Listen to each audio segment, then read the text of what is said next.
reorganized in 1841. First located north on the current river, the town was burnt in the Civil War by guerrilla bands who overran the area. After the war, Eminence was laid out in 1868 on Jack Fork of the current. Named for George Pegleg Shannon of the Lewis and Clark expedition, the county lies in the Big Spring country of Missouri.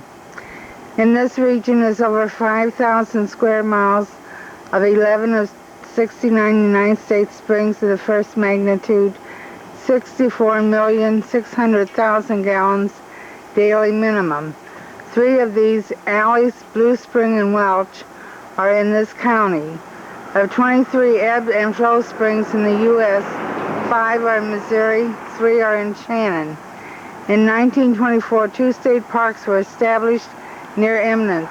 In Alley Springs State Parks are an 80,800,000 gallon spring, a cave, and Pioneer Mill.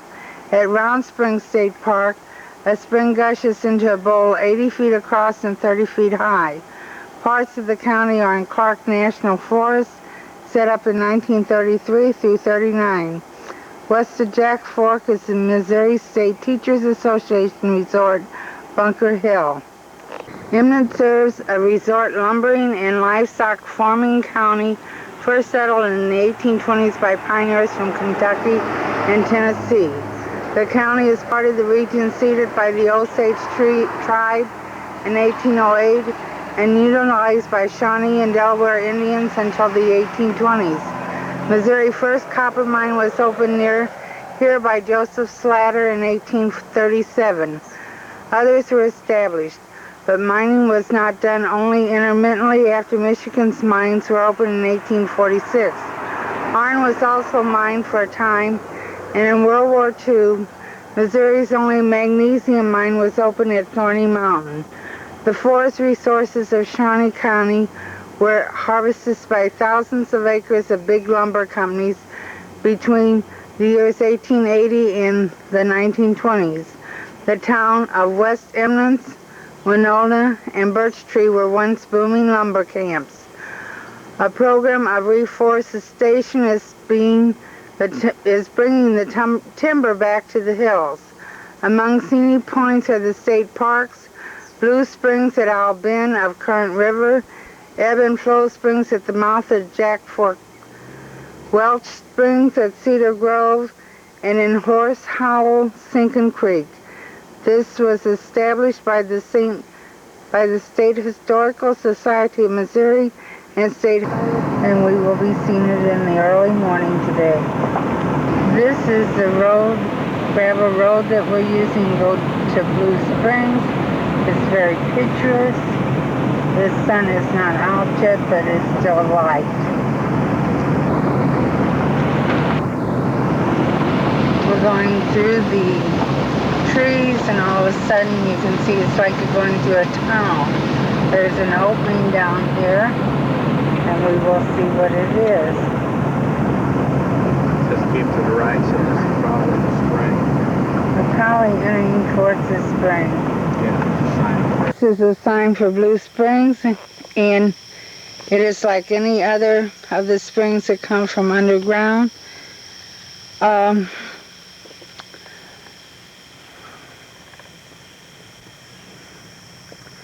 Water moves quickly into the subsurface system through sinkholes and seepage from surface streams. Tracing dyes added to Logan Creek moves into the system and appears several days later at Blue Springs, 9 miles away. The Logan Creek watershed, east of the current river, supplies much of the spring's water. Since little filtration occurs in the sponge-like system, water purity is strongly influenced by surface activities. This is just looking down. I imagine the current river. The spring is a little bit further up. And as you can see, as I gander over here, the sun is starting to come up. And there's somebody that stayed overnight here. Springs, ranked as the 8th largest Missouri spring. It is considered to have the deepest blue color of any.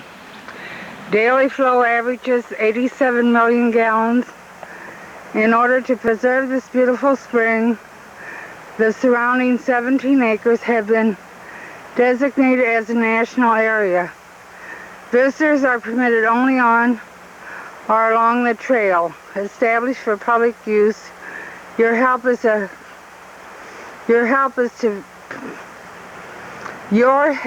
the preservation of this area is appreciated. And as you can see, there is just a little narrow path that we are going down to get to the spring. Spring is in memory of Richard C. Hager, outdoorsman who conveyed and preserved this spring 1920 and 1945. And there it is.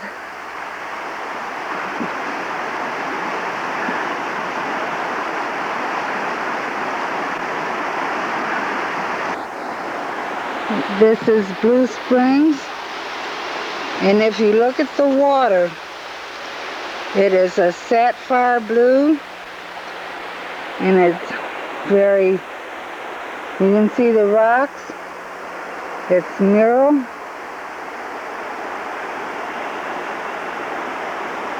See, it starts, this is how long it is.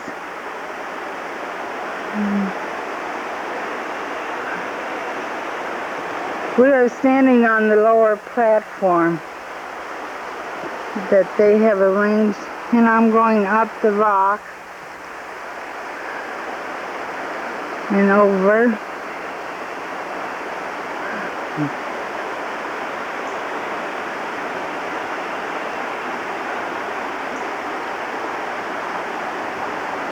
And you can see how the trees are just muraled in this pond. And there it goes, starting its merry way down to the river. See all the rippling and everything? Over there is another area that you can stand and take pictures.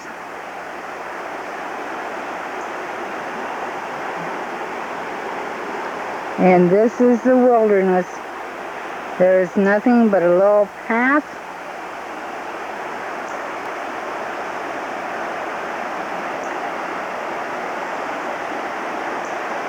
And they have preserved this to stay looking this way. I want to again take this picture, and you can see that the rocks are mural into this sapphire colored water. I will get another picture from those steps I just showed you.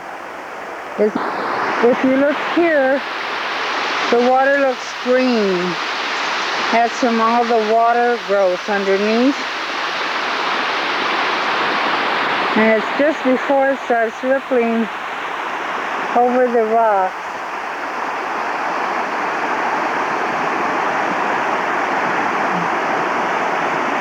Beautiful sight. I'm going to pan back. We're going to look at the springs one more time.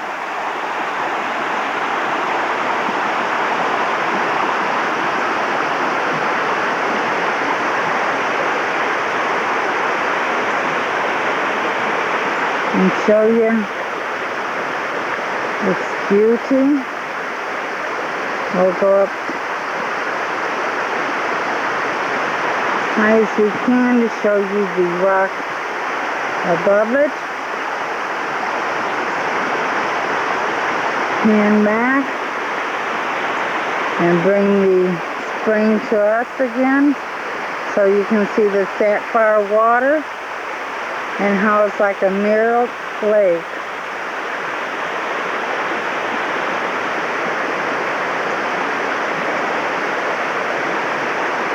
Pan it back again.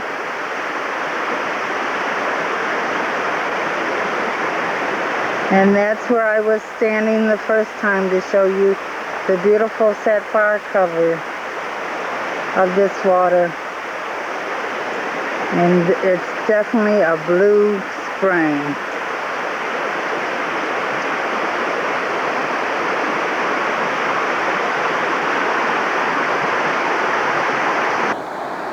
This is just the river flowing, taking a curve, and you can see how rapid it is going at this time. Don't think we are in the woods. This is a single path that leads us out of here. And there's the river. This is a very pretty park where you can come and bring your picnic lunch, or you can barbecue. See if I can bring it in closer.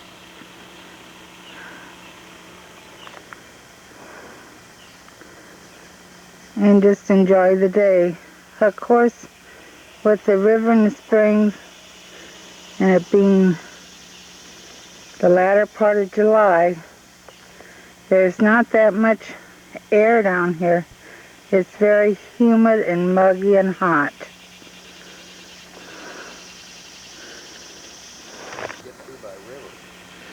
There's all kinds of springs. Here come Wilson out of the woods, but most of them you come through the river.